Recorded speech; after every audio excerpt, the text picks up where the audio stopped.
আমি জোহরের সুন্নত নামাজ 4 রাকাত নিয়ত করেছি, ইতোমধ্যে জোহরের ফরজ নামাজ শুরু হয়ে গিয়েছে। এমত অবস্থায় আমি 2 রাকাত নামাজ পড়ে সালাম ফিরিয়ে জামাতের অংশ নিয়েছি। নিয়ত করেছি 4 রাকাতের, কিন্তু নামাজ পড়লাম 2 রাকাত। এতে আমার নামাজ হয়েছে কিনা? উত্তর হলো হ্যাঁ হয়েছে, কোনো অসুবিধা নেই, বরং এটাই উচিত। ইদা উকিমাতুস সালাহ ফালা সালাতা ইল্লাল মাকতুবা, নবীজি সাল্লাল্লাহু আলাইহি ওয়াসাল্লাম বলেছেন, ফরজ নামাজের একামত যখন শুরু হবে তখন আর ফরজ ছাড়া আর কোনো নামাজ চলবে না। চলবে না মানে তখন আর কোনো নামাজ স্টার্ট করা উচিত না। এখন কেউ 4 রাকাত সুন্নতের নিয়ত করছে, 2 রাকাতের বৈঠকে একামত শুরু হয়ে গেছে, তখন সে সালাম ফিরে নামাজ শেষ করবে। নিয়ত করছে 4 রাকাত, পড়ছে কয় রাকাত? 2 রাকাত। প্রতি 2 রাকাত ফরজ নামাজের বাইরে সব নামাজগুলোতে প্রতি 2 রাকাতের পর একটা কি আসে? স্টেশন আছে, চাইলে সেখানে ক্লোজ করা যাবে। এর কারণে কোনো গুনাহ হবে না, সেজদা সাহু দিতে হবে না। তবে 4 রাকাত সুন্নত তো আর আদায় হলো না, এটা আপনি ফরজের পরে 2 রাকাত সুন্নতের পরে সুযোগ থাকলে ওই 4 রাকাত সুন্নত আলাদা করে আপনার আদায় করা উচিত, সেটা ভিন্ন বিষয়, কিন্তু আপনার নামাজ হয়ে যাবে, 2 রাকাতের সওয়াব আপনি পাবেন, যেটা হয়ে গেল। আমার বিয়ের পূর্বে আমি আমার বাবা মাকে স্পষ্টভাবে নিষেধ করেছি তারা যেন কোনো প্রকার যৌতুক গ্রহণ না করে। বিয়ের সময় আমার শ্বশুর বাড়ি থেকে কিছু আসবাবপত্র দেওয়া হয়, যা সম্পর্কে আমি জানতে চাইলে আমাকে আমার বাবা মা জানায় আমার শ্বশুর তার একমাত্র মেয়েকে উপহার দিয়েছে। পরবর্তীতে পারিবারিক একটি কলহের মাধ্যমে জানতে পারি বিয়ের সময় আমার পরিবারের লোকজন আমার শ্বশুরবাড়ি থেকে যৌতুক চেয়েছে এবং তারই প্রেক্ষিতে এগুলো তারা দিয়েছে। এখন আমার করণীয় কি? এখন আপনার করণীয় হলো শ্বশুরবাড়িতে এগুলো ফেরত দিয়ে আসা। সোজা কথা, শ্বশুরবাড়ি থেকে যদি যৌতুক চলে আসে তাহলে সেটা কি করতে হবে? ফেরত দিয়ে দিতে হবে। ফেরত দিয়ে আপনি দায়মুক্ত হওয়ার চেষ্টা করবেন। এক্ষেত্রে পরিবারের সাথে সংগ্রাম করতে হবে, বেয়াদবি করার দরকার নাই, সংগ্রাম করতে হবে। নিজের আদর্শকে কোন অবস্থাতে জলাঞ্জলি দেওয়া যাবে না, সেটা প্রয়োজনে আপনি বিভিন্নভাবে করবেন। আর যদি মনে করেন যে এখন জিনিসপত্র ফেরত দেওয়া কঠিন হবে, তাহলে এটার যে মূল্য সেটা বিভিন্নভাবে আপনি একসাথে না পারলে কিস্তিতে দিয়ে হলেও পরিশোধ করে দিবেন, তারপর শ্বশুরের এগুলো ফেরত দিতে হবে। এগুলো জায়েজ নাই। এই যে কোরবানি আসছে, এখন বহুত ফকির ফাকড়া দেখবেন, নতুন নতুন ফকির ফাকড়া কিছু গজাবে। কিছু তো ফকির ভিক্ষুক তো আমাদের দেশে আগে থেকেই আছে, আর ঈদের সময়, কোরবানিদের সময় কিছু নতুন ফকির গজায়। এরা মানুষের কাছ থেকে ভিক্ষা চায় না, এরা শ্বশুরবাড়ি থেকে কোরবানির ছাগল চায়, গরু চায়, গরুর রণ চায়, কল্লা চায়। এগুলো এক প্রকারের ভিক্ষুক।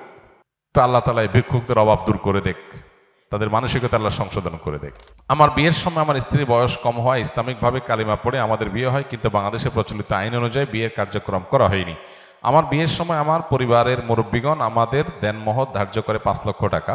বিয়ের 1 বছর পর যখন আমার স্ত্রীর পূর্ণ বয়স হয়, তখন বাংলাদেশে আইন অনুযায়ী কাবিন করার বিষয়টি আসলে আমার বাবা মা আমাকে জানায় কাবিনের দেনমোহর 2 লাখ টাকা ধার্য করা হয়েছে, যা আমার মনে হয় আমার স্ত্রীর সাথে প্রতারণা করা হবে। আমরা ইসলামিক নিয়মকে প্রাধান্য দিতে চাই। এই বিষয়ে আমার বাবা মাকে বোঝানোর চেষ্টা করি, তারা বুঝতে চাচ্ছেন, আমার কি করব? খুব সহজ হিসাব তো, 5 লাখ ধার্য করছে, বাপ মা 2 লাখ বলতেছে, বলুক, আপনি আর 3 লাখ দিয়ে দেন, তেলিত হয়ে যায়। এ তো জটিল কোনো বিষয় না। নিজের বেস্ট ফ্রেন্ডকে বিয়ে করা জায়েজ হবে কিনা? বেস্ট ফ্রেন্ডের সংজ্ঞা কি? কোন ফ্রেন্ড, ছেলে এবং মেয়ে যাদের মধ্যে বন্ধুত্বের সম্পর্ক আছে, নাম দিয়েছেন বেস্ট ফ্রেন্ড, গুড ফ্রেন্ড বা ভালো বন্ধু। তার মানে কিছু খারাপ বন্ধু আছে। মূলত একজন ছেলে এবং একজন মেয়ে, প্রাপ্তবয়স্ক ছেলে মেয়ের সাথে যদি বন্ধুত্ব হয়, এটা কোনো যৌন আকাঙ্ক্ষা, যৌন চিন্তা ভাবনার ঊর্ধ্বে উঠে কোনো বন্ধুত্ব হলে সাধারণত মনে করা হয় যে এটা বেস্ট ফ্রেন্ড। আসলে বাস্তবে এটা কাগজে কলমে আছে, বাস্তবে এর কোনো অস্তিত্ব নাই। যদি বলেন যে বাস্তবে এরকম আছে, তাহলে বুঝতে হবে তাদের দুজনের একজন অথবা উভয় অসুস্থ, তাদের শারীরিক ট্রিটমেন্ট করতে হবে, কারণ আল্লাহ তাআলা সৃষ্টি করেছেন এইভাবে। সো এই বেস্ট ফ্রেন্ড বলতে আসলে কোনো কিছু নাই।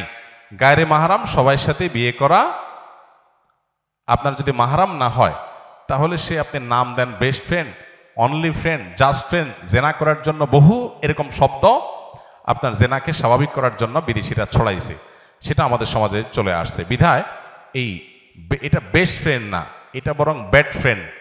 কারণ বিয়ে বহির্ভূত বন্ধুত্ব করেছেন, এটা বিয়ে হয়ে গেলে তখন হবে কি? Best friend. ওয়াইফ হয়ে গেলে তখন কি হয়ে যাবে? বেস্ট ফ্রেন্ড হয়ে যাবে ইনশাআল্লাহ। রাসূল সাল্লাল্লাহু আলাইহি ওয়াসাল্লাম কি মাটির তৈরি নাকি নুড়ির তৈরি? এটা তো পুরান ঝগড়ার আইটেম। এই ঝগড়া এখনো আছে দেশে। রাসূল আকরাম সাল্লাল্লাহু আলাইহি ওয়াসাল্লাম মানুষ ছিলেন, এ ব্যাপারে কোনো সন্দেহ করার সুযোগ নাই। কোরআনে বারবার করে তাকে মানুষের বেলা আখ্যায়িত করেছেন, কুল ইন্নামা আনা বাশারুন, হে রাসূল আপনি বলে দিন যে আমি তোমাদের মতো মানুষ। মতো মানুষ বলতে মর্যাদার দিক থেকে আমাদের মতো না, সৃষ্টিগতভাবে আমরা যেরকম মানুষ, তিনিও মানুষ। আর মানুষকে আল্লাহ তাআলা কি দিয়ে তৈরি করেছেন? মাটি দিয়ে তৈরি করেছেন। নবী করিম সাল্লাল্লাহু আলাইহি সাল্লাম নূরের তৈরি। এটা শুনতে ভালো শোনা যায় যে হ্যাঁ, নূর মানে আলো। মূলত আল্লাহ তাআলা যাকে মর্যাদা দিবেন তার মর্যাদা হবে। ফেরেশতারা সিজদা করছে আদম আলাইহিস সালামকে। আদম আলাইহিস সালাম মাটির তৈরি, আর ফেরেশতারা নূরের তৈরি। তাহলে মর্যাদা কি মাটি আলা পাইছে না নূর আলা পাইছে? তাহলে মাটি এবং নূর কারোরই মর্যাদা নাই, মর্যাদা যা আল্লাহ যাকে দিবেন তার। সো নবী করিম সাল্লাল্লাহু আলাইহি সাল্লাম তিনি নূরের তৈরি বললে তার মর্যাদা বাড়বে এমন কোনো কথা নাই। কোরআন হাদিসে কোথাও এটা এরকম সাব্যস্ত হয়নি। হ্যাঁ, বিভিন্ন হাদিসে আসছে তাকে নূর আখ্যায়িত করা হয়েছে। কোরআন আল্লাহ বলেছেন তোমাদের জন্য আল্লাহর পক্ষ থেকে নূর আসছে। এখানে নূর বলতে আলো। নবী সাল্লাল্লাহু আলাইহি সাল্লাম তার কাজ হলো আলো বিতরণ করা, হেদায়েত বিতরণ করা। তার কাজটাকে আলো বলা হচ্ছে, বাকি তার বডিটাই আলো তৈরি, এরকম কোনো বিষয় কোরআন বা হাদিস দ্বারা আলোকে সাব্যস্ত নয়।